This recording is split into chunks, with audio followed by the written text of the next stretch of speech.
땅과 공통하기란 땅을 다시 우리의 커먼즈로 만드는 일입니다. 이것은 그 자체로 사회적 생태적 재생산 위기에 맞서는 방법이면서 우리의 계급적인 역량을 키우는 일입니다. 우리가 임금이 아닌 다른 무언가에 기댈 수 있는 만큼 우리의 계급적인 힘은 커집니다. 그동안 도시의 커먼즈를 다루는 담론은 물질적인 자원의 공통화를 고대의 일로 혹은 불가능한 일로 여겨왔습니다. 하지만 빠르게 진행 중인 기후위기 시대의 우리에게 물질에 대한 다른 이해는 필수적입니다.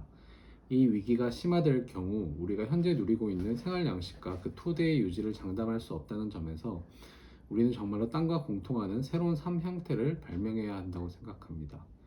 위기 시대를 살아가는 우리에게 필요한 건 다르게 생존하는 법을 발명하는 것입니다. 어떤 생물 종이든 생존을 위해 필요한 건 적합한 협력입니다. 여전히 부족한 생물종 내의 협력뿐 아니라 잘 시도하지 않았던 생물종 간의 협력, 땅과의 협력에 나설 순간입니다.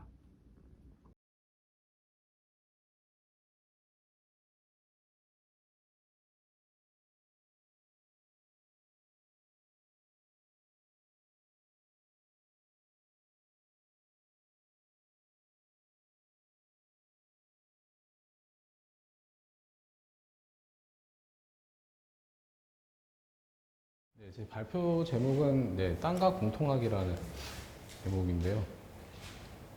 네, 시작하겠습니다. 방금 윤지원 선생님 슬라이드를 보다가 제 슬라이드 보니까 너무 구질구질하거든요. 네, 좀 민망하지만 이게 사실 별 내용은 아니고 제가 원래 그 메일로 드렸던 그 텍스트를 그냥 좀 발췌해서 그냥 좀 보기 편하게 그냥 발췌해서 그냥 옮겨 놓은 거고요. 그래서 텍스트 내용과 뭐 다르진 않습니다. 네. 저는 그 땅과 공통하기가 어떤 의미이고 그게 왜 필요한가 뭐 그런 걸 좀 중심으로 말씀을 드리려고 하고요. 그래서 일단 땅에서 저는 크게 한 세 가지 문제가 좀 중요하다는 생각이 드는데 땅에서 어떤 소유의 문제, 그리고 어떤 노동의 문제, 그리고 어떤 생태 문제, 뭐 그런 것들이 좀 주요 키워드로 같이 얘기해 보려고 합니다. 네. 일단 그 땅은 사실 그 지구상의 모든 생명에 있어서 땅은 가장 어떤 근본적인 것, 모든 것이라고 할 수 있고 인간뿐만 아니라 모든 생명이 땅에 의존해서 살아간다고 할 수 있습니다. 그 너무나 그냥 문자 그대로 사실이잖아요. 우리가 땅이 없으면은 우리가 그 어떤 서 있을 그런 집안 자체가 없다는 의미이기 때문에 땅이라는 것이 그 우리의 어떤 생명 활동의 가장 근본적인 것이라고 할 수 있는데 그런데 인간이 그런 땅과 맺는 관계는 굉장히 서로 상이하게 지역에 따라서 혹은 역사적으로 굉장히 다르게 좀 나타나는 것 같습니다. 예를 들면 우리는 지금 어떤 땅을 소유한다는 생각이 굉장히 익숙하잖아요. 네. 이게 가만히 생각해 보면 굉장히 이상한 생각인데 땅을 우리가 어떻게 소유할 수 있는가를 생각해 보면 굉장히 그 기이한 생각이긴 하지만 어쨌든 그냥 일상적으로 땅을 사고 판다는 건 굉장히 흔한 일이고 땅을 소유한다는 생각에 그래서 익숙하다고 할 수 있지만 이런 생각이 굉장히 보편적이었다고는 할 수 없는 것이죠. 그래서 예를 들면 뭐 많이들 들으신 얘기긴 하겠지만 이를테면 유럽인들이 처음 아메리카의 대륙에 갔을 때 그곳에 이제 원래 살고 있던 사람들에게는 그 땅을 소유한다라는 생각은 굉장히 낯선 것이었다고 합니다. 이를테면 하늘에 있는 구름을 소유한다는 것과 같은 말로 여겨졌다는 거죠. 그런데 오늘날 우리에게 이렇게 이제 땅의 소유라는 것이 익숙한데 대표적으로 이제 자유주의 정치 철학에서는 이런 게 가장 어떤 인간의 생활의 근본적인 것으로 정의가 됩니다. 이를테면 로크는 이제 통치론에서 이런 말을 쓰고 있는데요. 땅을 신은 인류에게 공유물로 주었는데 커먼으로 주었다는 거죠. 그러니까 공통적인 것으로 커먼즈로 이제 땅은 신이 이 신은 아까의 무신과는 굉장히 다른 신이겠죠. 서양의 신이니까. 이 신이 땅이 인류의 공유물로 주었는데 그렇기 때문에 이 땅은 인간의 누구의 것도 아니고 모두의 것이긴 하지만 인류에게 공동으로 속하는 것이긴 하지만 내가 무언가를 먹고 살기 위해서는 이것은 나의 것이 되어야 한다라는 거예요. 이를테면 어느 땅에 사과나무가 있고 사과가 열려 있는데 그 사과는 인류 공동의 것이라는 거죠. 근데 이 사과가 내가 먹으려면 이건 나의 것이 되어야 하고, 그러면 그 나의 것이 되는 방식은 나의 노동이 투여되면은 그 사과는 나의 것이 된다고 그렇게 얘기를 합니다. 그러니까 인간이 살아가기 위해서는 이 공유물을 사유물로 전환을 해야 한다라는 게 이제 로크의 생각인 거죠. 예. 그러니까 이런 생각은 땅에 대해서도 마찬가지로 적용이 됩니다. 로크도 이제 그 책에서 그렇게 쓰고 있는데요. 그러니까 오늘 그 로크가 이제 그런 식으로 쓰고 있어요. 뭐 오늘날에는 이제 땅 자체를 아예 뭐 소유하는 그런 일들이 뭐 일어나고 있다, 뭐 어쩌고저쩌고 하면서, 근데 땅이라는 것이 워낙 많고 다른 사람이 사용할 수 있을 만큼만 소유하면 괜찮다라는 거죠. 예. 그러니까 그런 식으로 이제 생각을 하는데, 이런 식으로 이제 생각을 하게 되면 우리가 삶을 유지하는 데 필요한 것은 모든 것이 다 어떤 소유에 의해서만 가능한 것으로, 그리고 또 우리는 실제로도 일상적으로도 우리의 일상을 구성하기 위해서 필요한 것들, 이를테면 무언가를 먹는다든지 잠을 자든 누구를 만나든 모든 것은 다 상품의 구매로 이루어지고, 우리는 그런 것이 원활하게 이루어질 때, 그러니까 우리가 돈을 내고 무언가를 사서 내가 가질 때, 그런 활동이 굉장히 자유롭게 이루어질 때 스스로 자유롭다고 생각하잖아요. 네. 그러니까 이렇게 그 자유주의 정치 철학에서 사유재산이라는 것은 어떤 자유의 조건이라고 할 수 있는 거죠. 자유의 조건이고, 또 문명과 야만을 구별하는, 그러니까 소위 야만인 거죠. 예. 그런 로크의 글에서도 이제 그런 생각을 읽을 수가 있는데요. 뭐 인클로저라는 것도 아예 모르는 원주민들이 어쩌고저쩌고 이렇게 얘기합니다. 근데 그렇지만 또 굉장히 다르게 그곳에 원래 살던 사람들에게는, 그러니까 원주민들에게는 자유라는 것은 사유재산의 부재에 기초하는 것이었습니다. 그러니까 한편으로는 자유를 위해서는 사유재산이 필요하다는 생각이 있는 거죠. 네, 자유주의 정치 철학이 있고. 또 하나는 사유재산이 없어야 자유롭다라고 생각하는 사람들도 있습니다. 그러면 우리는 이 굉장히 이 극명한 대비를 우리가 어떻게 이해할 수 있을까라는 건데요. 일단 그것을 살펴보기 위해서 사유재산이라는 것이 그럼 어떤 식으로 확립되는가를 우리가 역사적으로 좀 살필 필요가 있을 것 같습니다. 그러니까 아까 로크는 자신의 책에서 사유재산이라는 것은 공유물에 자신의 노동을 투여하면 이것이 나의 것이 된다라고 얘기를 했지만, 이를테면 강물은 모두의 것이지만 내가 주전자로 뜨면 그건 내 거라는 거예요. 네. 그렇게 얘기했지만 현실에서 사유재산의 확립이라는 것은 엄청난 폭력을 동원해서 이루어졌습니다. 아시다시피 대표적으로 인클로저, 그러니까 이를테면 잉글랜드에서는 16세기에 본격적으로 시작된 그러니까 이 소위 역사적인 어떤 전환의 시기인 거죠. 예. 그 시기에 이 커먼즈에 대한 어떤 대대적인 파괴, 사유주의로의 전환, 인클로저가 이루어졌고, 그것은 막스가 쓰고 있는 것처럼 엄청난 폭력을 통해서 이루어졌습니다. 그렇게 해서 잘 알고 있듯이 우리가 이제 그 자신이 기대어 살던 땅에서 쫓겨난 사람들이 만들어졌고, 여기서 쓰고 있듯이 무일푼의 자유로운 프롤레타리아가 만들어졌고, 이 사람들이 결국은 도시의 공장에 일할 노동력으로 공급이 되는 것이잖아요. 네. 그러니까 여기서 알 수 있는 건 땅은 범죄의 현장이라는 거예요. 그리고 자본주의 사회는 그 땅에 대한, 그리고 그곳에 살고 있는 생명들에 대한 범죄로부터 비롯된다고 할 수 있습니다. 그러면 그 범죄로부터 일어나는 결과는 바로 노동해야만 살아갈 수 있는 인간을 새롭게 만들어내는 거죠. 네. 그러니까 물론 이제 모든 것의 상황이 같다고 할 수는 없지만 대체적으로는 어떤 커먼즈로서의 땅에 기대어서 살던 사람들에게서 그 사람들에게 그 생계 수단을 빼앗고 울타리를 쳐서 들어가지 못하게 막고, 그리고 이 사람들을 아무것도 가진 것 없는, 그러니까 그래서 결국에는 일할 수 있는 자기 자신의 몸뚱아리밖에 가지고 있지 않은 사람들을 만들어서 이 사람들이 결국 노동하지 않으면 살아갈 수 없는 인간을 만들어내는 것이 땅의 사유화의 어떤 효과라고 할 수 있는 거죠. 네. 그렇게 해서 우리는 이제 노동시장에서 각자 도생하는 인간이 되고, 자본주의라고 하는 이 생산 양식은 이 노동 강제라는 장치를 통해서 자신을 유지하는 시스템이라고 할 수 있습니다. 이 오른쪽에 있는 건 그 해리 클리버라는 사람이 쓴 책의 표지인데요. 이 책에서 이 해리 클리버는 이 노동의 가치라는 것이 일반적으로는 어떤 이윤을 가져다 주는 것이라고 얘기를 하지만, 사실은 이윤이라는 것은 그냥 어떤 하나의 효과에 불과하고 정말 이 자본에게 있어 노동의 가치라고 하는 것은 사람들에게 끝없이 죽을 때까지 일을 시킴으로써 사회를 지배할 수 있는 수단을 되는 것이 바로 자본에게 있어 노동의 가치라고 이야기합니다.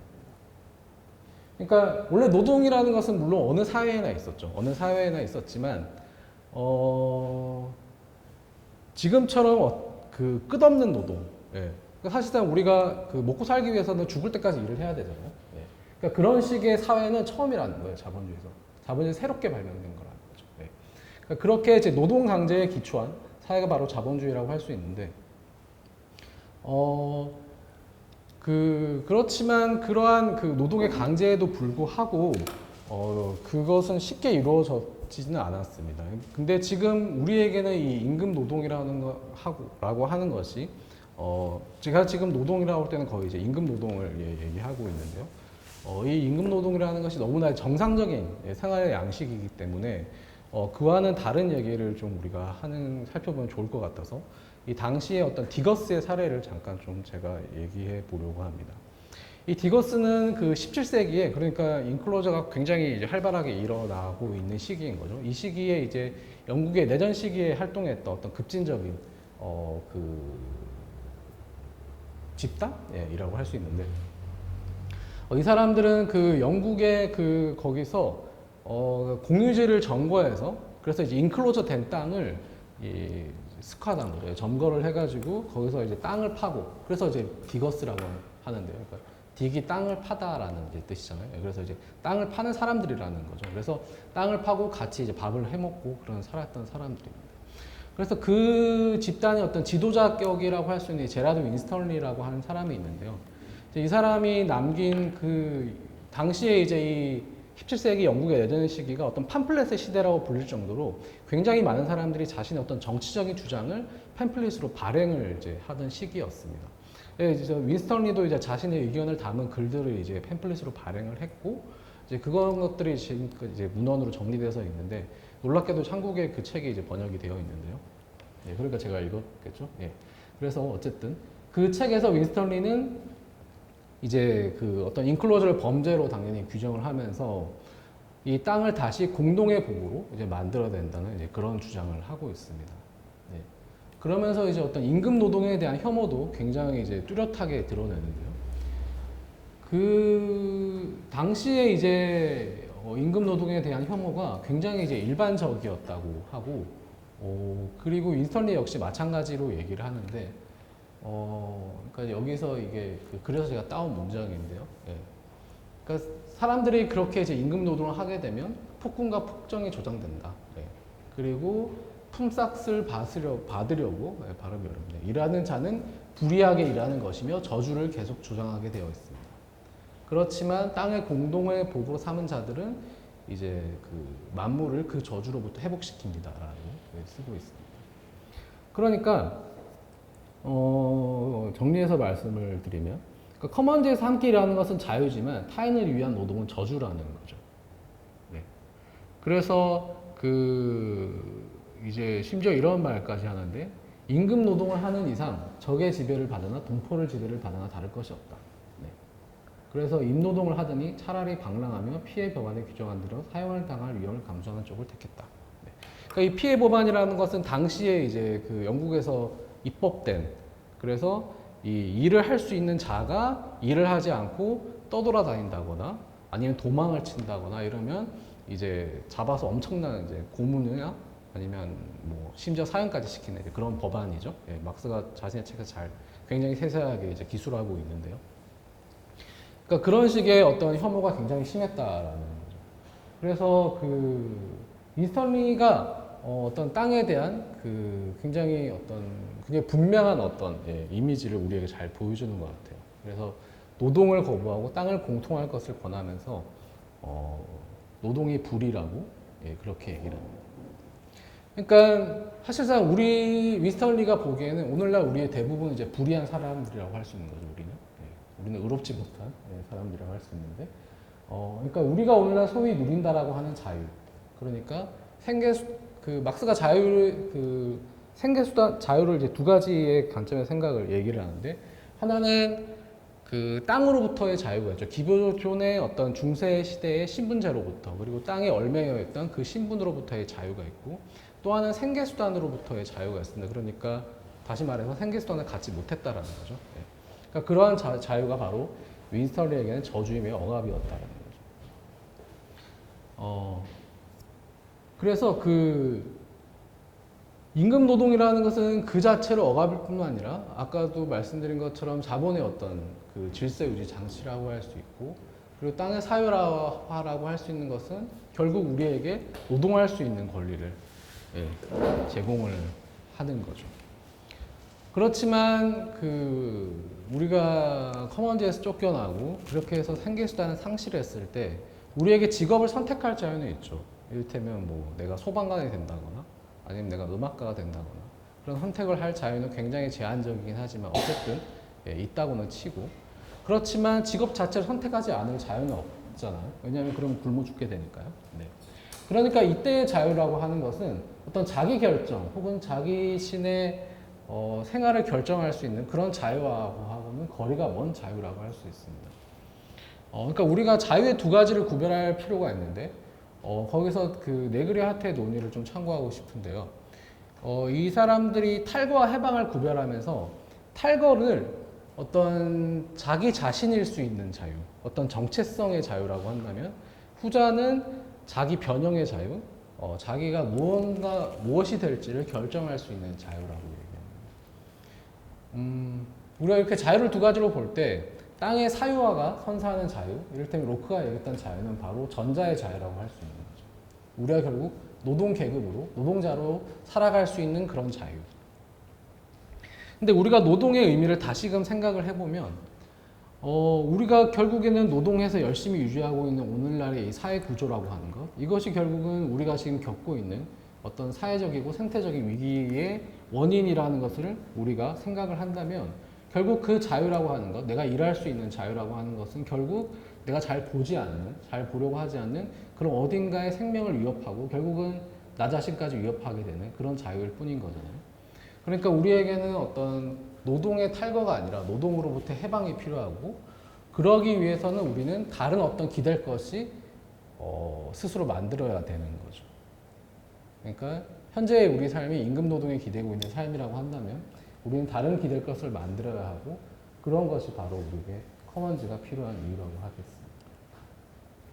그러니까 땅의 사유화가 어떤 억압과 위기의 원인이라고 한다면 해방이라고 할 수 있는 것은 그 땅을 재전유하는 것에서 우리가 시작해야 된다고 생각할 수 있을 것 같고요. 뭐 여러 사람들이 뭐 비슷한 얘기를 뭐 이미 많이 하셨습니다. 네.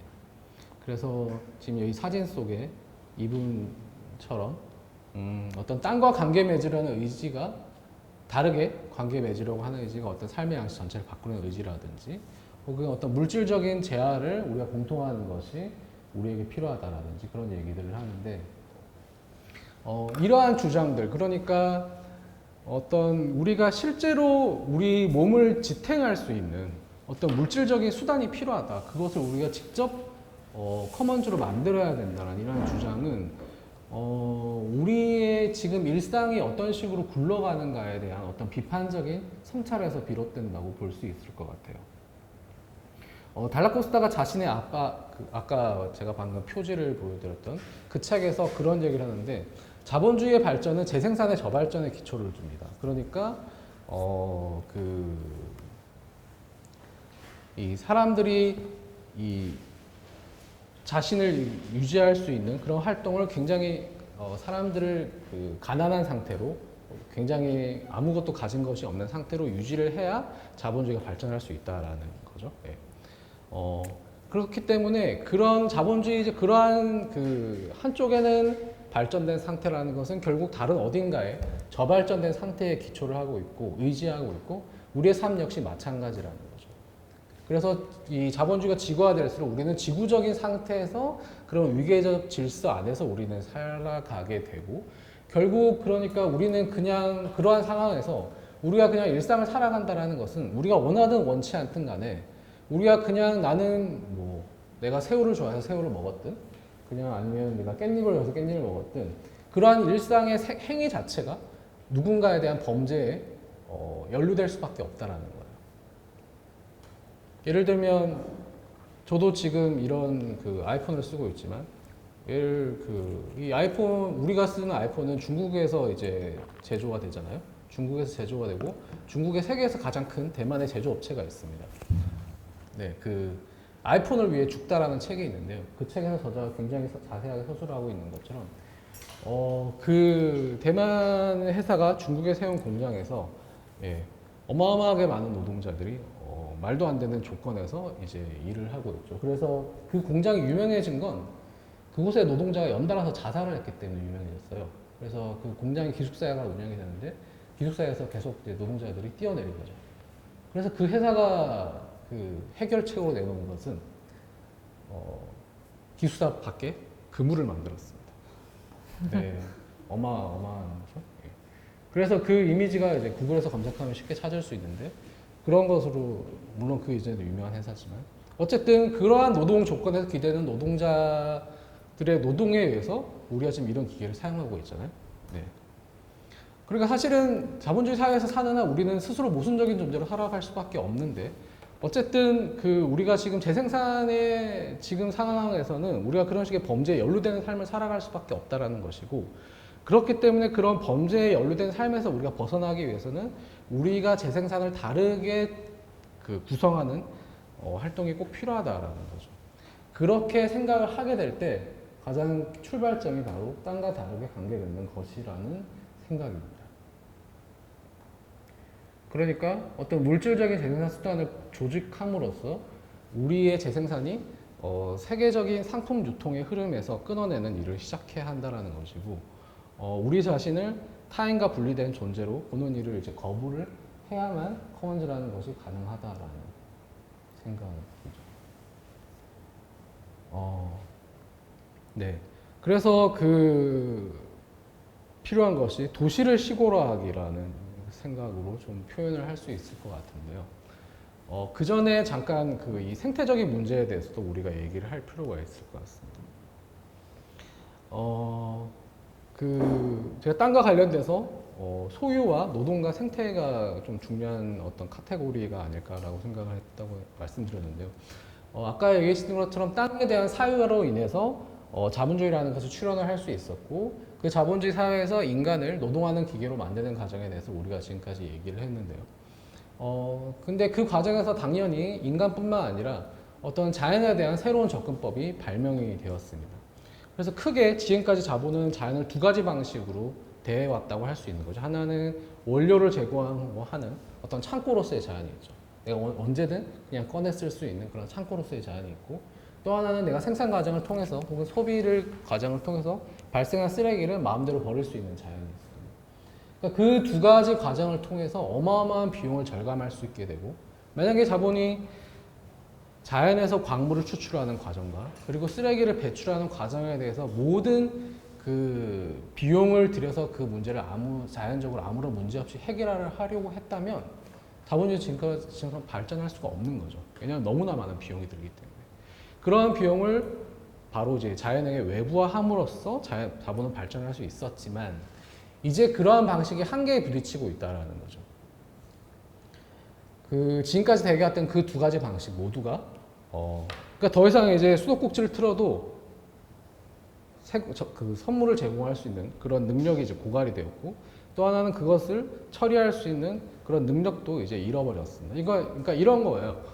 개수대에 설거지할 거리가 잔뜩 쌓여 있는데 물이 틀어도 안 나오는 거죠. 물을 틀어도 안 나오고. 그러니까 우리가 어떻게 해서 물을 구해가지고 부었지만 그것을 우리가 이제 소화할 수 없는 상태가 되는 거죠. 그럼 어떻게 되나요? 거기서 썩어나가겠죠. 그게 바로 지금 우리가 처한 상태라고 할 수 있습니다.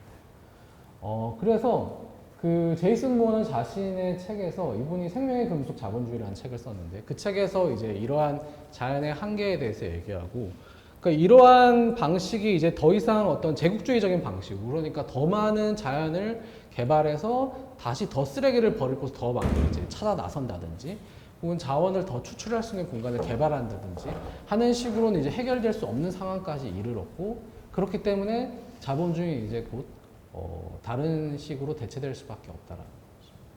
그러니까 무어가 생각하는 위기는 바로 오늘날의 위기는 자연이 자본주의를 위해서 행할 수 있는 바에 위기가 발생했다라는 거예요. 이 말은 지금까지 자본주의는 자연이 자신을 위해서 무상으로 선물도 제공하고 쓰레기장도 제공하도록 만들어 왔는데 이제 그러한 능력이 한계에 부딪혔다라는 거죠. 그러니까 그러한 전환이 우리가 어떻게 일어날 수 있는지 우리는 아직 잘 모르지만 어쨌든 우리가 그것에 대한 대비의 측면이나 혹은 적응의 측면에서 땅과 다르게 관계 맺는 것은 굉장히 절실하게 필요하다는 생각이 듭니다. 그러니까 결론적으로는 땅의 사회화라고 하는 것이 사회적으로 그리고 생태적으로 우리를 위협하는 어떤 질서의 토대라는 거죠. 그래서 그 땅과 공통하기라는 문제를 좀 다시 돌아오면 땅과 공통하기라는 것은 결국 땅을 커먼즈로 생산한다라는 뜻입니다. 네, 공통한다라는 것 자체가 바로 이제 커먼즈를 생산한다라는 거예요. 네. 그러니까 이게 그 자체가 이제 그 어떤 위기에 맞서는 방법이면서 우리의 계급적인 어떤 역량을 키울 수 있는 일이라고 할 수 있고,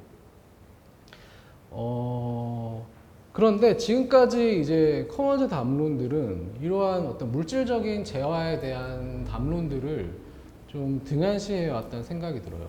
물론 그 많은 연구들이 커먼즈에 대한 어떤 초기, 특히 이제 초기의 많은 연구들은 어떤 그 소규모 자연 자원에 대한 연구들이 많이 진행이 되었습니다. 그래서 뭐 어딘 공간, 바다의 어장이라든지 혹은 뭐 산의 목장에 관련된 것이라든지 뭐 그런 연구들이 많이 있었죠. 그러니까 물론 그런 데서 물질 재화에 대한 연구가 없지는 않지만 그런 것들을 어떤 그 이제 물론 그러한 데 연구로 굉장히 유명하신 분이 이제 뭐 오스트롬 같은 분도 있지만 오늘날 도시의 맥락에서는 특히 어떤 물질에 대한 관심은 거의 없는 것 같아요. 그래서 많은 경우 커먼즈를 얘기할 때 어떤 그 인터넷에서의 상황, 그를테면 뭐 P2P 네트워크라든지 그런 것들이 이제 그 새롭게 커먼즈를 사용하는데 굉장히 큰 영감을 준 사례들이죠. 그리고 오늘날 뭐 어떤 급속한 도시화의 맥락에서 도시에서 어떤 커먼즈가 이루어지는지를 얘기할 때에도 어떤 물질에 대한 얘기는 거의 이루어지지 않고 있습니다. 예, 저는 그게 항상 좀 문제라고 생각이 드는데요. 만약에 오늘날 지금처럼 이제 빠르게 진행되고 있는 이런 생태 위기 상황에서 우리가 지금 누리고 있는 인프라 그리고 어떤 공적인 어떤 제도들, 어떤 시장들 그런 것들 우리가 과연 언제까지 누릴 수 있을까라는 걸 생각을 해보면 우리가 그 어떤 물질적인 자원에 대한 다른 접근을 하는 건 굉장히 필수적인 일이라는 생각이 들거든요. 그래서 이제 어떤 도시에서의 생산이라는 것도 좀 다르게 이해할 필요가 있을 것 같아요. 그 네그리아트는 아까도 인용했던 그 책에서 그 공통체 커먼웰스라고 하는 책에서 그 도시의 역사를 크게 세 단계로 구분을 하는데요. 첫 번째는 상업도시, 그 다음에는 산업도시, 그 다음에 오늘날의 그 사람들이 얘기하는 삼정치적 도시라는 겁니다. 상업도시에서는 말 그대로 도시는 어떤 교환의 장소였기 때문에 생산과는 약간 거리가 있고, 그리고 산업도시에서는 이제 본격적으로 어떤 생산의 공간이라 할 수 있는 거죠. 공장이 도시에 있으니까요. 예.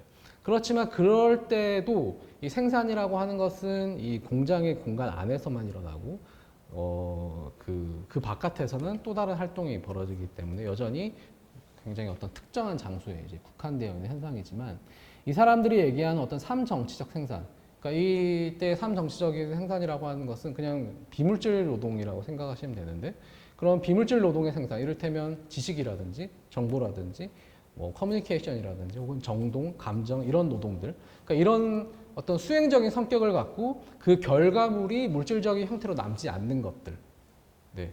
그런 게 이제 이 사람들에게는 비물질 노동이고 이 사람들이 이것이 오늘날 그 자본주의 사회에서 어떤 헤게모니적인 형태가 되었다고 생각을 하거든요. 그러니까 그러한 것들이 이제 그 도시 전역에서 사실상 일어나고 있기 때문에 도시 전체가 이제 공장이 되었다라고 이해를 하지만 그래서 저는 그러한 논의가 굉장히 중요하고 의미 있다고 생각은 하지만 우리가 그런 것들을 먹고 살 수는 없기 때문에 지식이나 정보를 먹고 살 수는 없잖아요. 우리가 아무리 열심히 음악을 다운받고 엄청나게 많은 정보들을 우리가 인터넷을 통해서 섭취할 수 있지만 섭취? 아니고 접할 수 있지만 우리가 그것들을 먹고 살 수는 없기 때문에 여전히 우리는 재생산을 다른 어딘가의 범죄에 연루된 채로 유지해야만 하는 상황에 남게 되는 거죠. 그렇기 때문에 여전히 땅과 다른 관계를 맺는 필요가 있다. 그렇게 해서 어떤 임금 노동에 대한 어떤 절대적인 의존의 상태를 많이 위축시켜야 한다라고 생각합니다. 우리가 그 도시에서 땅과 다르게 관계 맺는다는 것을 거의 불가능한 일처럼 얘기하지만 우리가 그렇게 생각하는 것 자체를 불가능하게 여기는 사람들도 있다라는 것을 좀 얘기하고 싶었고요. 특히 이 어떤 자급적 생산에서 주목할 지점들은 어떤 임금 노동에서 배제된 사람들입니다. 그러니까 우리가 임금 노동의 과도한 의존 상태를 우리가 떨어뜨려야 한다고 얘기할 때 우리는 그것이 너무나 불가능하다고 생각하지만 사실은 그렇게 이미 살고 있는 사람들이 있다라는 거예요. 이미 도시에는 비임금 노동자들이 있는 거죠. 네. 대부분 그렇지 않나요? 여기 있는 사람들 대부분 그럴 것 같은데. 그러니까 저는 도시에서 잘 찾기 어려운 이 커먼즈를 찾는 가장 좋은 방법은 그런 사람들이에요, 사실은. 그러니까 이 비임금 노동자들의 삶을 관찰하다 보면은 그 사람들은 자이든 타이든 어쨌든 노동에서 배제된 사람들은 무언가 다른 무언가를 만들어야 되기 때문에 저는 그 다른 무언가가 제가 생각하는 커먼즈이고 그런 것들을 스스로 만들도록 강제되는 상황에 놓인 사람들이라고 생각을 합니다. 그렇기 때문에 저는 비임금 노동자들, 비임금자들에게 약간 어색한 표현이지만 비임금자들의 삶에 대한 관심을 좀 유지하고 싶은데요. 근데 그러한 경우에도 이 사람들 사이의 관계는 굉장히 많이 활성화되는 경향이 있지만 이 사람들이 다른 종 혹은 어떤 땅에 대한 관계 맺기는 여전히 많이 잘 일어나지 않는 것 같아요. 그래서 여전히 우리에게 이 도시 공간이라는 것은 굉장히 심미적인 소비 공간으로만 남아있고 대표적인 공원이잖아요. 공원에서 우리가 할 수 있는 게 맥주 마시는 거 말고는 아무것도 없잖아요. 거기서 무언가를 신기만 해도 바로 쫓겨납니다. 그러니까 우리는 도시를 좀 더 다른 의미에서 삼치적인 생산이 아니라 그냥 좀 더 물질적인 의미에서 생산적인 공간으로 우리는 도시를 바꿔야 된다는 것이고 이러하기 위해서 여러 가지 장애물들이 있지만 그 중에 하나로 좀 얘기하고 싶은 게 어떤 현대인에 나타난 특별한 가난. 이게 아까 저는 임재 선생님도 많이 강조하셨던 부분이라 생각이 드는데 이반 일리치가 이제 어떤 현대화된 그때 가난에 대해서 얘기하는데 이게 어떤 돈이 많고 적고의 문제가 아니라 인간이 자신의 삶을 위해서 어떤 스스로 무언가를 만들어내는 역량의 이제 위축이라고 하는 관점에서 얘기하는 현대화된 가난이거든요. 그러니까 이러한 무능력이 현대인에게 너무 팽배해 있고 그렇기 때문에 어떤 땅과 관계 맺는다는 것이 너무 어렵게 느껴진다라는 것입니다. 그렇기 때문에 이제 그게 너무나 이제 어렵게 느껴지지만 근데 그게 우리가 하지 않을 수는 없다라는 거예요.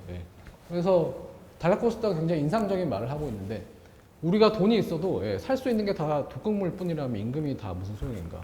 내일 이제 일본 정부가 열심히 이제 바다에 핵 오염수를 버릴 예정이잖아요.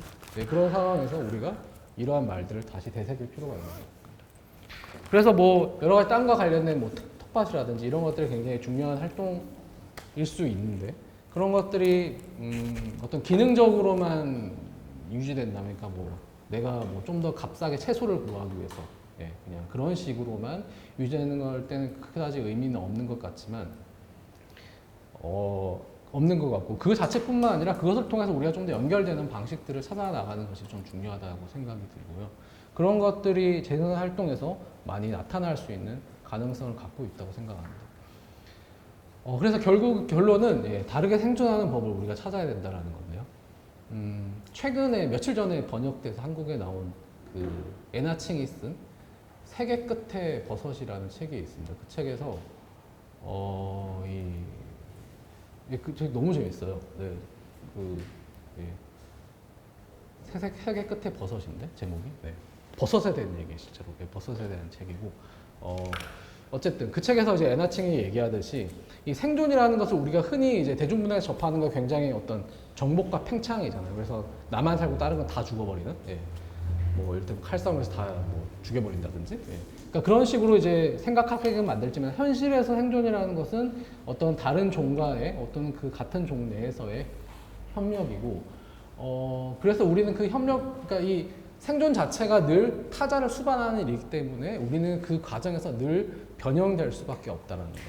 그래서 그러한 마주침을 통해서 우리가 어디까지 변화할 수 있는지 그런 가능성에 우리가 대해서 좀 천착할 필요가 있다는 것이고, 지금까지 어느 정도 진행되어 왔지만 그렇지만 여전히 부족한 어떤 종 내에서의 그 관계뿐만 아니라 종 간의 혹은 땅과의 그런 관계 맺기가 필요한 시간이라고 생각이 듭니다.